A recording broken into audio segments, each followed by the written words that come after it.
Every time I go to the bow shop, I'm not happy with, it's like he just wants to throw stuff together and get you out of the shop. He's not sanding my arrows. He's not spending the time that he should straightening them. So we no longer need to go to a bow shop. We are now the proud owners of a Modsaw. We can do it all now. No longer need to pay somebody to make our arrows. We're gonna make them ourselves. And with the OMP Fletching Jig, I do prefer this hands over to the Bitzenberger, mainly because of this large pedestal. One of those Bomar peep tuners, does it work? I don't know, we're gonna find out. This is what we were after, some V-tac 25s. I couldn't get the V1s, so I had to settle for the V3s. Biggest difference is 1,000ths. These are going to have a 3,000ths variation, but we'll check and we'll see. I love this thing. I just absolutely love it. Okay, whenever I start a new arrow build, the first thing I want to do is to take some bear shaft to get some weights of just the bear shaft. 228 uncut. So my setup last year started at 230 grain for 23s. We're going to lose a grain on the 25s on average. Okay, a sample of the V-tac 23s, the bear shaft, 228.5. So we'll go through the entire 12 and measure them and see how. Okay, so we have a 0.3 grain difference. Now these are uncut arrows. Why would these are 270 spine arrows and they're measuring 230. So these V-tac 25s, you'll see they have also got their spinal line going this way, but they are coated with a ceramic coating, and you can tell where it's not there, where you're going to put the fins, it doesn't have that ceramic coating, so it sticks good. See the color change? That's the difference between 23s and 25s. Going to check the consistency here. Interestingly, I'm actually getting a more consistent weight in the 25s that are V3 arrows that are supposed to be 0.003, and these V1s, the 25s, are supposed to be a 0.001 inch. And in weight, these arrows, I think they call them the gamers, the V3s, are actually more consistent in weight than the higher end arrows that they charge an extra $40 for. They come with number 4 IP Knox and the bushings. So that's what I find interesting, is the gamers are not supposed to be as accurate in straightness as the elites, the 0.001s. The gamers are significantly cheaper. Okay, this is my target build. 100 grain insert, 368.3 AAE max stealth veins, the yellow cock vein. That's what we're shooting for. Okay, my original arrow, we want to use a good straight edge, 29.5. We want to be exact. Our tape, our sight tape's going to be off 8 grams, or no, 7.2 grams an inch. So 29.5 is what we need to cut. I don't know if you've ever used a Modsaw, but they have thought of everything with this thing. Everything.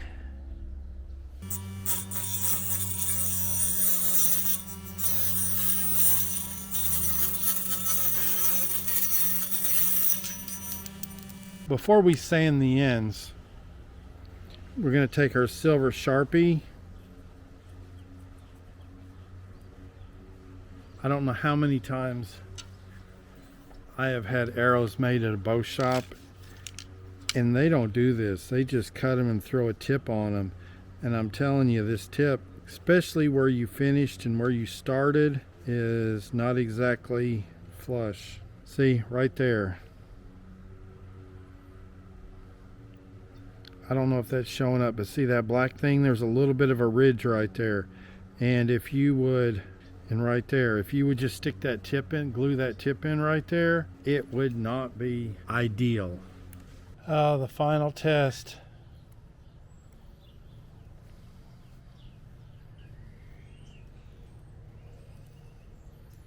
I'm doing this outside because I don't want this carbon dust in the house. And you can see how much dust came off this. You do not want to breathe carbon dust. I thought I'd do it out here. And doing it on this glass table, it started vibrating, so I had to weight it down. The Modsaw really needs to be put on a block of wood. A board, 1x6, something. It doesn't take much if you cut that straight. It doesn't take much to true it up. Just a couple spins.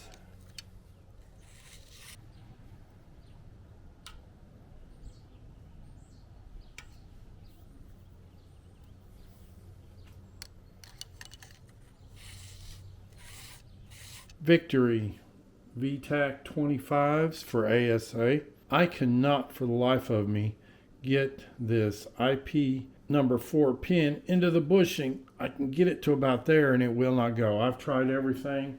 I've tried homemade knock tool. I cannot get it. I finally found that I've never had this problem with these before. The solution is to get in here really close and you will see where it was making, see that little black area? Little ridges down. I don't want to do what you'll see archery shops do where they'll push the knock into there. So when you pull it out, you'll see those little black areas. See that? It's real simple. Just take a razor blade. All you need to do is remove. I don't know whether I just got a bad batch.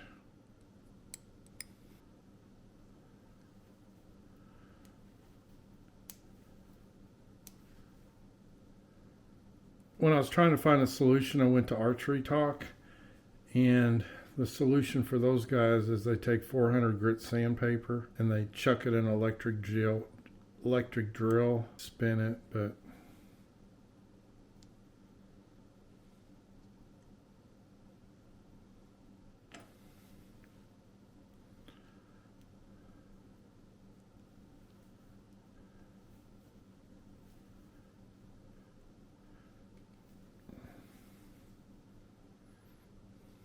simple as that, guys. Okay, one of the biggest pieces of advice I can give you, OMP October Mountain products, is you want a gap right in through here in between the base and the wing. So when you press it down, it actually flattens this out. It flattens it out like this. If you push it all the way snug, it's going to push the wings here and here, and there's a good chance you're going to have a void in through there. And when you push it down, when you apply pressure, there's a good chance it's going to slide anyways, but you'll flatten. What your goal is to flatten this out. And I just use regular super glue. Never had a problem. Little $5 super glue. I usually put 4 drops. You do want to get the gel. And then I take a flat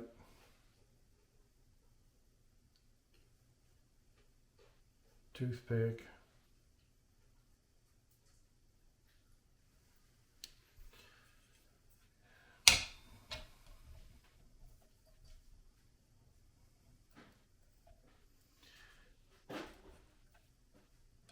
And push down. You're supposed to hold for 30 seconds. I do not know if I like these hybrid vanes or not. You don't have to use a primer pin with them. The bases seem to be wider.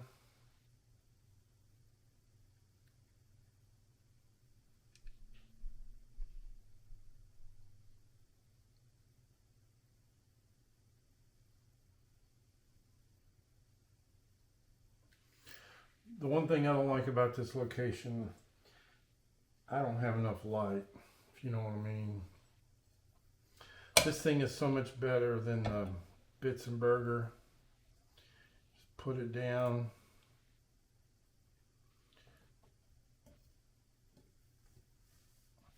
Has a very powerful magnet. I guess you could say I'm picky, but I like my arrows nice and clean. That is a 3-degree left helical. Checked my string out and it's throwing them off. It's throwing it off to the left, so we want to fletch them to the left. So there we go. It's pretty simple. All I use is the Loctite super glue. I did purchase some of this, but I've not opened it. I've never had a problem with either the fletching or the nocks or the field points coming out with this from Walmart. But when you go to Walmart, you're going to find two different kinds. I prefer the Ultra Gel Control because it stays flexible. See that? Flexible. And I think that's the secret. And it's like $4. Whereas this is like 15 or 20. I have not had any failures with that right there. I haven't tried that. I bought that because they were sold out of that when I went to, because this is empty. And they didn't have any of that, so I was buying that. But then today when I was at Walmart, they had it in stock. It's got rubber in it. It stays flexible. And that's what they talk about, this is rubberized. So it gives a little, it's not a hard bond, has a little bit of flex to